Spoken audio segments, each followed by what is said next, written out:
अस्सलाम वालेकुम नाजरीन, TV21 के उर्दू खबरनामे में आपका खैर मकदम है। आइए सबसे पहले देखते हैं सुर्खियां। शहर के 4 कॉलेज की जायदादें वक्फ की, शेख मोहम्मद इकबाल IPS का दावा।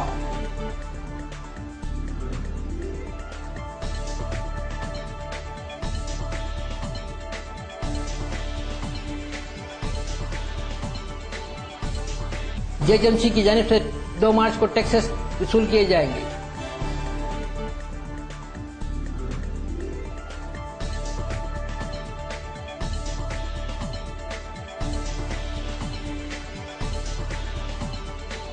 वजीर कोंडामल्ली की किरण कुमार रेड्डी और दीगर पर तनकीद।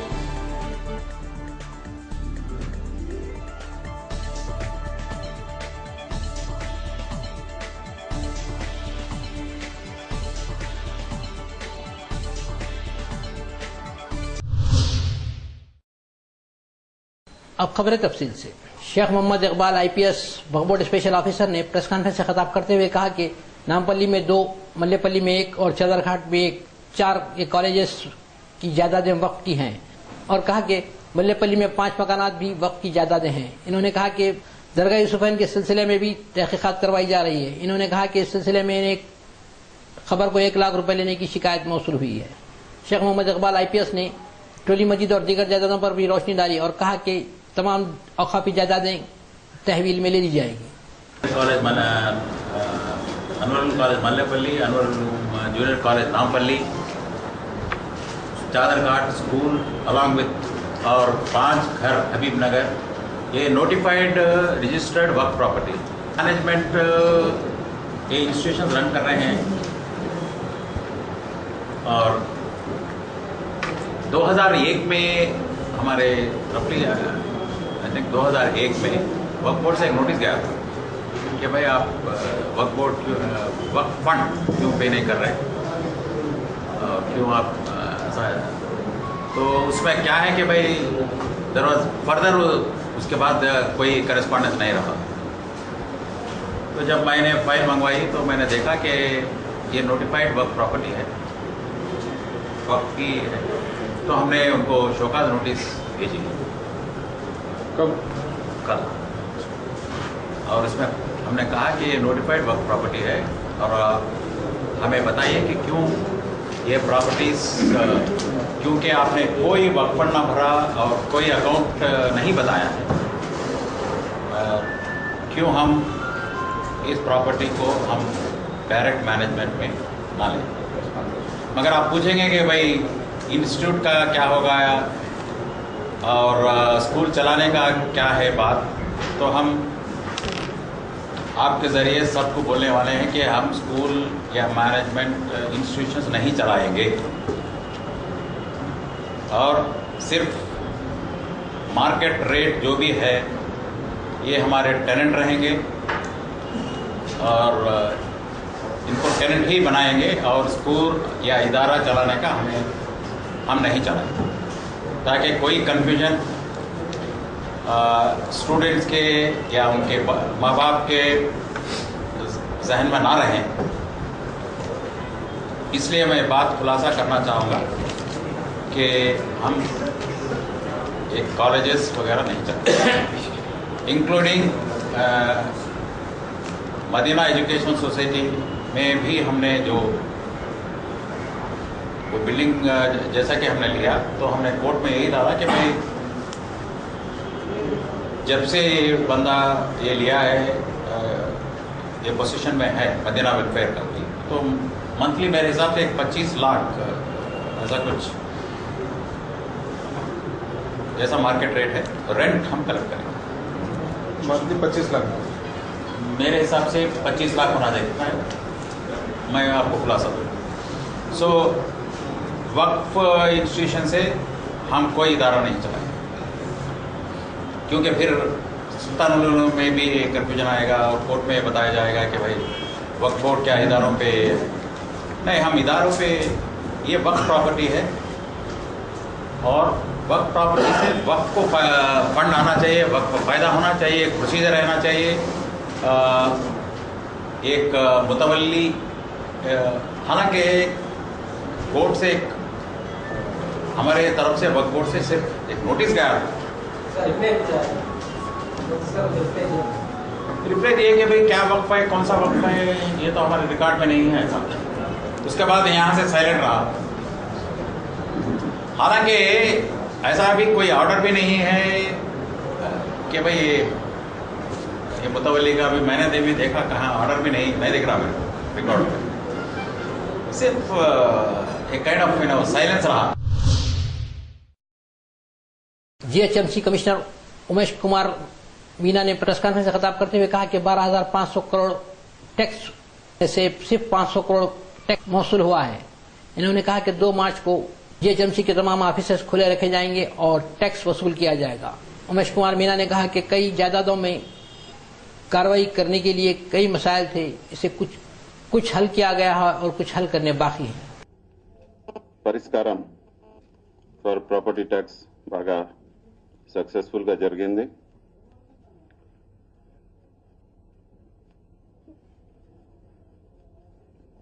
$513 మెంబర్స్ అంటే ప్రాపర్టీ ట్యాక్స్ అసెసెస్ వాళ్ళు అటెండ్ అయ్యారు। రివిజన్ పిటిషన్ కోసం 282 దాని బ్రేకప్, అదేవిధంగా number of representation for tax assessment అంటే కొత్త చేయడానికి 60, other grievances related to property tax 172 వచ్చింది। మెయిన్గా ఈరోజు రిసీవ్డ్ 282 రివిజన్ పిటిషన్స్ లోపల 68 డిస్పోజ్ కూడా చేయడం జరిగింది।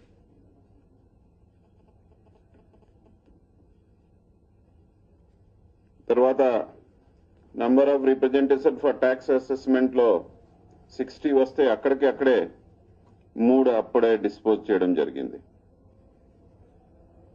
అంటే స్పందన చాలా బాగుంది। కొన్ని సర్కిల్స్ లో ఈవెన్ 89 రిప్రజెంటేషన్స్ వచ్చింది, అంటే ఎల్బీ నగర్ లో, శేర్లింగంపల్లిలో కూడా 62, సో లోకల్ సికింద్రాబాద్ లో 53, సో చాలా చోట బాగా రెస్పాన్స్ ఉంది। నేను పర్సనల్ గా కూడా సెంట్రల్ జోన్ లో 2 సర్కిల్లో అటెండ్ అయ్యాను। అక్కడ కొంతమంది వచ్చిన వాళ్ళతో ఇంటరాక్ట్ అవుతే చాలా అంటే వాళ్ళ సమస్య గురించి, తర్వాత ఈ పరిష్కారం ఒక మంచి ఫలితం ఉంది అది కూడా తెలిసింది। మెయిన్గా ఒక ఓల్డ్ పర్సన్, ఆ డీటెయిల్స్ కూడా మీకు ఈమెయిల్ ద్వారా పంపిస్తాం। ఒక డ్రైవర్గా పనిచేసి రిటైర్డ్ అయ్యాను। వాళ్ళు ట్యాక్స్ సంహౌ ఎంత ఒక 12,000 ఎట్లా పెరిగింది, బట్ వాళ్ళు లాస్ట్ 1.5 year నుండి మన ఆఫీస్ చుట్టూ అప్పుడప్పుడు వచ్చి తిరిగితే ఉన్నారు, బట్ వాళ్ళకి సమాధానం రాలేదు। ఆ రోజు ఈ స్పాట్లో వాళ్ళ సమాధానం। वजीर कोंडामुरली ने प्रेस कॉन्फ्रेंस से खिताब करते हुए किरण कुमार रेड्डी, वाईएसआर कांग्रेस सदर जगन मोहन रेड्डी और तेलुगु देशम पार्टी सरबराह चंद्रबाबू नायडू पर तनकीद की और कहा कि इन तीनों ने सीमा आंध्रा की आवाम को धोखा दिया है और अब किरण कुमार रेड्डी एक कोने में बैठे नए बयान जारी कर रहे हैं। इन्होंने कहा कि इस तरह के किरण कुमार रेड्डी के बयान ठीक नहीं है। సీమాంధ్రని ఏ విధంగా మనం బాగు చేసుకోవాలి, ఏ విధంగా మనం కాంపిటేటివ్గా ఉండాలి, ప్రపంచంలో మనం ఏ విధంగా అగ్రగామిగా ముందుకు వెళ్ళాలనే ఆలోచన పక్కన పెట్టి ఎప్పటికీ ముసులు కన్నీరు కార్చడం నేను ఖండిస్తున్నాను। ఈ పరిస్థితుల్లో కేంద్రం ముఖ్యంగా మా నాయకురాలు సోనియా గాంధీ గారు సీమాంధ్రకి ఆర్థిక ప్యాకేజ్ ఇవ్వడం, పోలవరాన్ని కంప్లీట్గా ఆంధ్రప్రదేశ్ కిందే ఉంచడం, ఉత్తరాంధ్ర రాయలసీమలో కూడా ప్రత్యేక ప్యాకేజీలు ఇవ్వడం హర్షిస్తున్నాం। మీ ద్వారా ప్రజలకు నేను ఒకటే తెలియజేస్తున్నా, సోనియా గాంధీ గారికి, రాహుల్ గాంధీ గారికి కానీ జాతీయ పార్టీ కాంగ్రెస్ పార్టీకి తెలంగాణ వాళ్ళు చుట్టాలు, ఆంధ్ర వాళ్ళు చుట్టాలు కాదన్నాం చాలా తప్పు. అందరూ ఒకటే. ఈ దేశంలో ఉన్న ప్రజలందరూ కూడా వారికి అన్నదమ్ములు, సరి సమానం. मौलाना अबू कलाम आजाद की 56वीं बरसी प्रेस क्लब में मनाई गई। इस मौके पर सेमिनार नाते महफिल मुनक्किद की गई। इस तकरीब में स्पेशल हज ऑफिसर एस.ए. शुक्र और कांग्रेस अखिलती सदर सिराजुद्दीन ने शिरकत की। कि वो कौमें अपने वजूद को खो दे, उनके कारनामों को याद नहीं रखती। आप इस मुल्क की आजादी, इस मुल्क की तकसीम का तस्वुर कीजिए और उसके साथ साथ हिंदुस्तान की सियासी अफरा तफरी का तस्वुर कीजिए, तो आपको पता चलेगा और वो कितनी अजीम शख्सियत के मालिक थे। मैं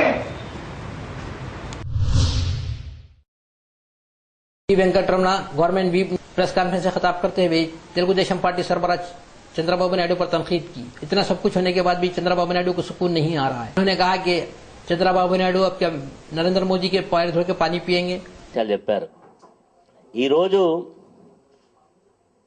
ఒక బాధ్యత కలిగినటువంటి ప్రతిపక్ష నాయకుడు, ఈ రాష్ట్రానికి 9 సంవత్సరాలు ముఖ్యమంత్రిగా చేసిన అపార అనుభవం ఉందని చెప్పినటువంటి నారా చంద్రబాబు నాయుడు గారు నిన్న మీడియా కాన్ఫరెన్స్ పెట్టి కట్టుబట్టలతో వెళ్ళమంటే ఎలా, ఈ రకంగా నా రాష్ట్రాన్ని విభజించేదనే మాటలు మాట్లాడుతూ ఉన్నాడు. నేను ఈరోజు సూటిగా అడుగుతా ఉన్నా నారా చంద్రబాబు నాయుడు గారిని, మీరు కాంగ్రెస్ పార్టీని తెలంగాణ అంశం చూపెట్టి రాజకీయ లబ్ధి పొందాలనేటువంటి ప్రయత్నం చేసింది మీరు కాదా? కాంగ్రెస్ పార్టీ ఈ నిర్ణయాన్ని తీసుకోకుండా రావణ కాష్టంగా కాలడానికి కాంగ్రెస్ పార్టీ కారణమని మీరు మాట్లాడిన విషయం వాస్తవం కాదా? కాంగ్రెస్ పార్టీ నిర్ణయం తీసుకోండి, మా పార్టీ బేషరతుగా సపోర్ట్ ఇస్తుందని చెప్పిన మాట మీరు వాస్తవం కాదా? ఈ రోజు రాష్ట్ర విభజన నిర్ణయం తీసుకున్న తర్వాత రాష్ట్రపతి గారి నుంచి బిల్లు రూపంలో రాష్ట్ర శాసనసభకు బిల్లు వస్తే చంద్రబాబు నాయుడు గారి యొక్క సహజ సిద్ధంగా ఆయన నేను 5 సంవత్సరాలను చూస్తారా, మీ యొక్క అభిప్రాయం ఏందో చెప్పరా, ఈ రాష్ట్ర విభజన విషయంలో మీరు మాట్లాడరంటే నేను మళ్ళీ మాట్లాడతానని తప్పించుకున్న నువ్వు నీ పార్టీ శాసనసభ్యుల చేత మాట్లాడించే సందర్భంలో కేవలం శ్రీకృష్ణదేవరాయల కాలం నుంచి, కాకతీయుల కాలం నుంచి చరిత్ర చెప్పడానికి ప్రయత్నం చేశావు కానీ నిజంగా నీ పార్టీ విధానం సమైక్యంగా ఉండాలంటే ఇది ఒక गन पार्क पर आज मुख्तलिफ तंजीमों के लोगों ने पहुंचकर शहीदों को खराज अकीदत पेश किया।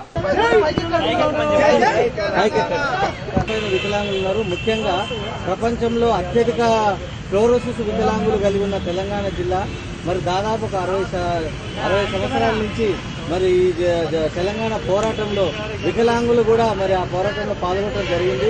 ముఖ్యంగా మరి ఎంతో మంది ఈ తెలంగాణ పోరాటంలో, నిజాం పోరాటంలో మరి వికలాంగులు అందులుగా ఈ వికలాంగులు అయిన వ్యక్తులు వీళ్ళ ప్రముఖ పాత్ర వహించడం జరిగింది. మరి ఈ రోజు మేము వికలాంగుల జేఏసీ తరఫున అమరవీరులకు శ్రద్ధాంజలి కల్పిస్తూ రాబోయే తెలంగాణ పునర్నిర్మాణంలో వికలాంగులకు అన్ని రకాల అవకాశాలు కల్పించాలి. ముఖ్యంగా ఫ్లోరోసిస్ బాధితుల గురించి మరి ఎక్కడ కూడా తెలంగాణలో మాట్లాడడం జరగటం లేదు.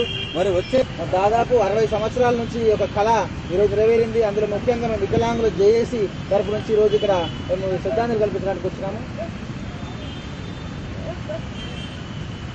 మళ్ళీ రాబోయే తెలంగాణ పునర్నిర్మాణంలో వికలాంగులకు ముఖ్యంగా అట్టే ఉన్న అణగారిన వర్గాలు ఎవరంటే ఫస్ట్ వికలాంగులు, వాళ్లకు ఈరోజు ఎస్టీ ఉన్న అవకాశాలు కూడా వికలాంగుల్లో మాట్లాడడానికి వికలాంగులకు కూడా న్యాయం జరగాలని చెప్పి మళ్ళీ వాళ్ళ విద్యా రకంగా, ఉపాధి రకంగా, రాజకీయంగా కూడా వికలాంగులకు కూడా రాబోయే తెలంగాణ పునర్నిర్మాణంలో అన్ని రకాలుగా అవకాశాలు కల్పించాలని చెప్పి డిమాండ్ చేస్తున్నాము.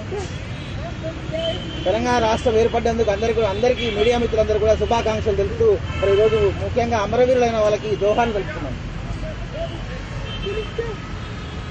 ముఖ్యంగా ఫ్లోరోసిస్ బాధితులు మన మహబూబ్ నగర్ నల్గొండలో అత్యధిక ఫ్లోరోసిస్ బాధితులు కూడా చాలా మంది మరి ఎంతో కాలం నుంచి 60 ఏళ్ల నుంచి కూడా ఈ రోజు పాలకులు పట్టించుకునే పాపాన పోలేదు. మరి ఈ రోజు జై తెలంగాణ జై తెలంగాణ ఢిల్లీ మే బోలో గల్లీ మే బోలో జై తెలంగాణ జై తెలంగాణ జోతే బోలో ప్యాతే బోలో జై తెలంగాణ జై తెలంగాణ జై తెలంగాణ మన వీరులకు.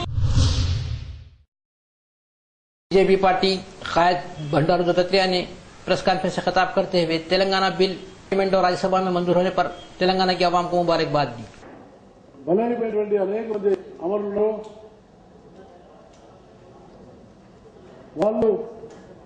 వాళ్ళను మనం ముందుగా స్మరించుకోవాల్సిన అవసరం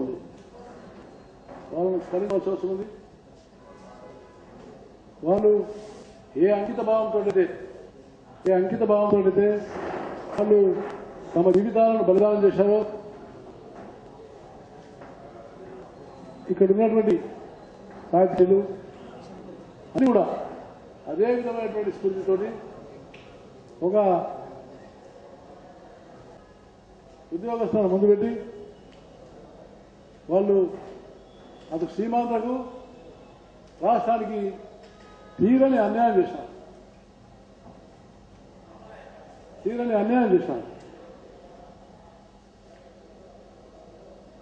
ఒక ముఖ్యమంత్రిగా ఉండి ఒక బాధ్యతాయుతమైనటువంటి వ్యక్తి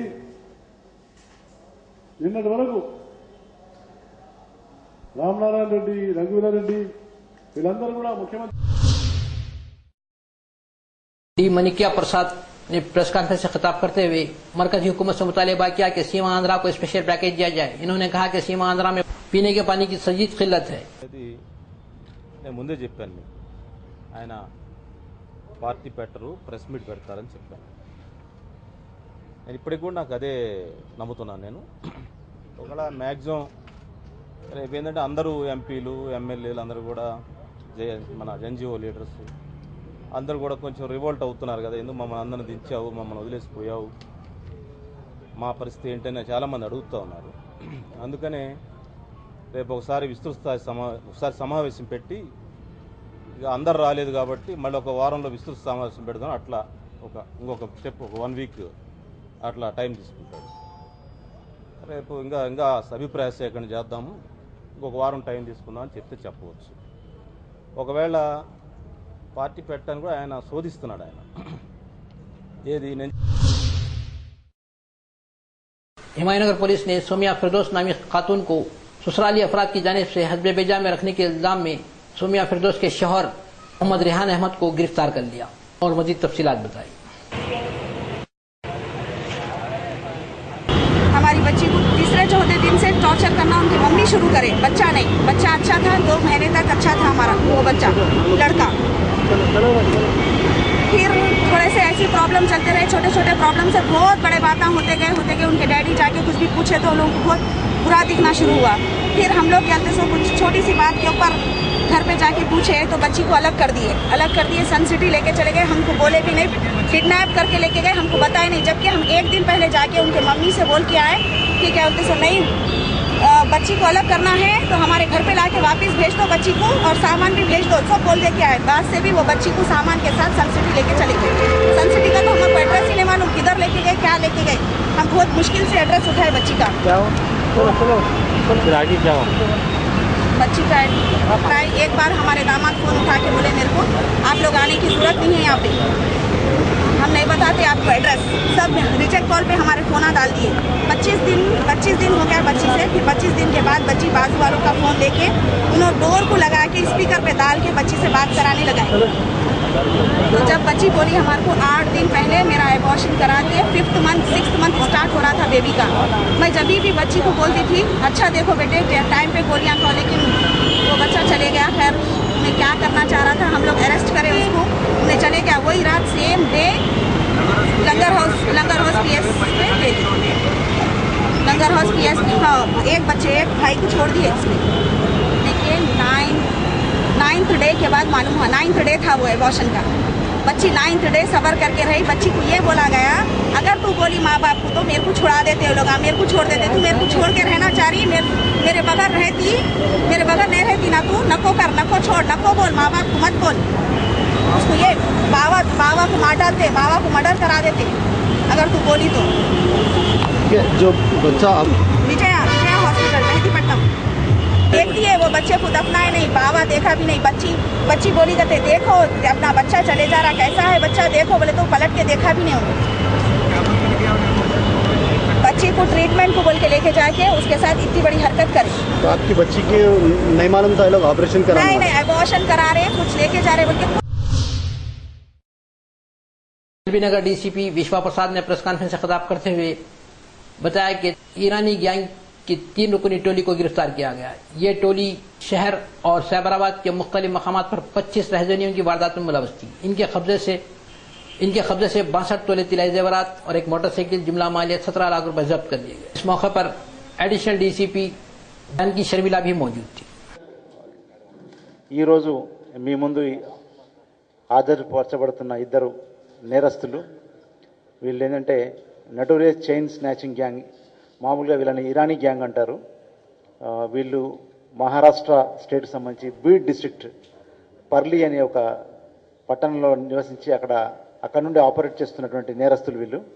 వీళ్ళిద్దరి పేరు షేక్ బాకర్ అలీ, ఇంకోతని పేరు షేక్ జావేద్ అలీ. వీళ్ళిద్దరి వయసు కూడా సుమారు 21 సంవత్సరాలు. వీళ్ళు గత 2 సంవత్సరాలుగా ఈ సైబరాబాద్, హైదరాబాద్ ప్రాంతాల్లో చైన్ స్నాచింగ్ అఫెన్సెస్ చేస్తున్నారు. వీళ్ళపై సమాచారం ఉంది మనకు. నిన్న సాయంత్రం 5 o'clockకి ఎల్బీ నగర్ పోలీస్ స్టేషన్ పరిధిలో నగోల్ చౌరస్తాలో వెహికల్ చెకింగ్లో ఇద్దరు దొరికారు. ఇందులో కుషాయిగూడ పోలీస్ కూడా పాత్ర ఉంది. It's a joint operation by LB Nagar police as well as Malkajgiri police. So వీళ్ళిద్దరు ఏంటంటే మహారాష్ట్ర బీట్ డిస్ట్రిక్ట్ నుంచి ఇక్కడ ఎవరైనా రెసిడెంట్స్ ఇక్కడ ఉంటే వాళ్ళ ఫ్రెండ్స్ వాళ్ళ ఇంట్లో వచ్చి ఇక్కడ షెల్టర్ తీసుకొని ఇక్కడ మోటార్ సైకిల్స్ కొనుక్కొని రైల్వే స్టేషన్లో రావడం కానీ, మోటార్ సైకిల్ అక్కడి నుంచి ఆల్ ద వే బీదర్ నుంచి వస్తారు, 300 kilometers రైడ్ చేసుకుంటూ వచ్చి ఇక్కడ వాళ్ళ ఫ్రెండ్స్ ఇంట్లో షెల్టర్ తీసుకొని at a stretch in a particular day అని ఒకటే రోజులో 3-4 series of offences within no time, అంటే పోలీస్ రియాక్ట్ అయ్యే లోపలనే వాళ్ళు ఒక 3-4 అఫెన్సెస్ చేసేసి they will retreat from the area అన్నట్టు. అయితే ముఖ్యంగా వీళ్ళు ఎలాంటి వ్యక్తుల్ని ఐడెంటిఫై చేస్తారంటే ముసలి వాళ్ళని ఐసోలేటెడ్ లొకాలిటీస్లలో. जियागुड़ा कबीले में रेवेन्यू इंस्पेक्टर श्रीकांत ने धावा करके गैर कानूनी बोरवेल को बंद कर दिया।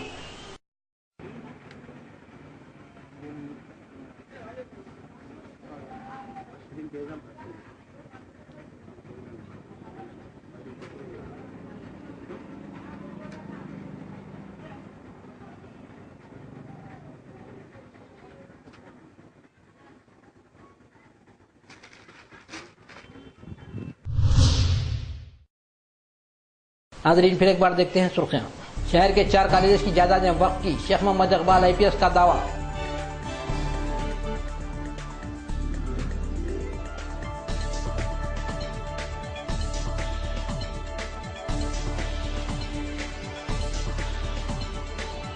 GHMC की जानिब से 2 मार्च को टैक्स वसूल किए जाएंगे।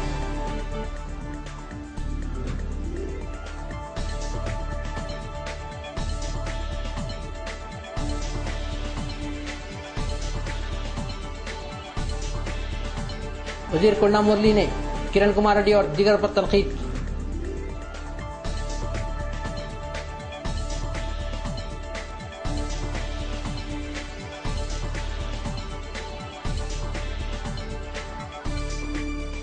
नाज़रीन आज के खबरनामे में बस इतना ही। देखते रहिए TV 21। अल्लाह हाफिज।